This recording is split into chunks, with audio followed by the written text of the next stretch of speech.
CPM നേതാവ് K Anilkumar ഇപ്പോൾ telephone ലൈനിൽ നമുക്കൊപ്പം ചേരുന്നു. ശ്രീ കെ അനിൽകുമാർ, ഇതിനു മുൻപും ഈ വിഷയത്തിൽ ED വന്നിരുന്നു, പരിശോധനകൾ നടത്തിയിരുന്നു, ശശിധരൻ കർത്തയെ ചോദ്യം ചെയ്തിരുന്നു. ഇപ്പോൾ നമ്മൾ ഡൽഹിയിലൊക്കെ അരവിന്ദ് കെജ്രിവാൾ നേരിട്ടതുപോലെ അല്ലെങ്കിൽ ജാർഖണ്ഡിലൊക്കെ കണ്ടതുപോലെ കൂടുതൽ അന്വേഷണ ഏജൻസികൾ ഈ കേസിലേക്ക് വരികയാണ്. CPM പാർട്ടി എങ്ങനെയാണ് ഇതിനെ കാണുന്നത്?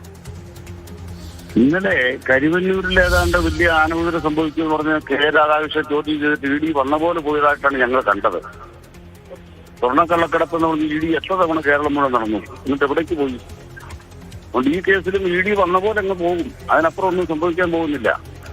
2 തെരഞ്ഞെടുപ്പുകൾ വരാനിരിക്കെ ആ തെരഞ്ഞെടുപ്പുകളിൽ BJPക്കും കോൺഗ്രസിനും സഹായകരമായ കള്ളപ്രചരണത്തിനു വേണ്ടി ED തെരുവ് നായ്ക്കളെ പോലെ ഇറങ്ങിത്തിരിച്ചിരിക്കുകയാണ്, കുറച്ച് ചാടുകയാണ്. ഇതൊന്നും കേരളത്തിലെ ജനങ്ങൾക്ക് മനസ്സിലാവാത്തതല്ല.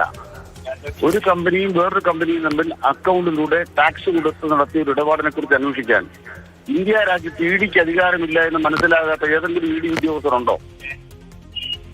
അപ്പൊ എന്താണ് ഇപ്പൊ സംഭവിച്ചിരിക്കുന്നത്?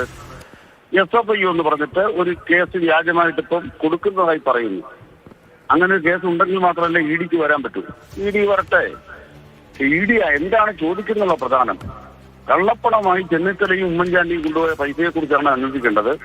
അക്കൗണ്ടിലൂടെ നടത്തിയ നിയമപരമായ നികുതി കൊടുത്ത് നടത്തിയ ഒരു പണം ട്രാൻസ്ഫറിനെ കുറിച്ചാണ് അന്വേഷിക്കേണ്ടത് എന്ന് കേരളം പരിശോധിക്കട്ടെ.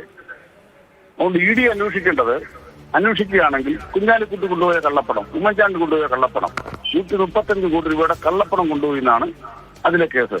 അത് അന്വേഷിക്കേണ്ടതില്ല. അക്കൗണ്ടിലൂടെയുള്ള ട്രാൻസ്ഫർ ആണ് പരിശോധിക്കുന്നതിലൂടെ ആർക്കും തെറ്റൊന്നുമില്ല. ഇതെല്ലാം രാഷ്ട്രീയ പ്രചരണമാണ്.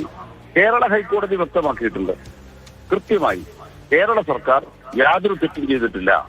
അതുകൊണ്ട് തന്നെ മുഖ്യമന്ത്രി ഇക്കാര്യത്തിൽ അത്യശുദ്ധി വരുത്തി നിൽക്കുന്നു എന്നുള്ളതാണ് കേരള ഹൈക്കോടതിയുടെ വിധി. അതുകൊണ്ട് തന്നെ ഇത്തരം ഒരു പ്രചരണവും കേരളത്തിൽ ഏശാൻ പോകുന്നില്ല. ശരി, രാഷ്ട്രീയ പ്രേരിതം എന്നുള്ളതാണ് CPMന്റെ നിലപാട്.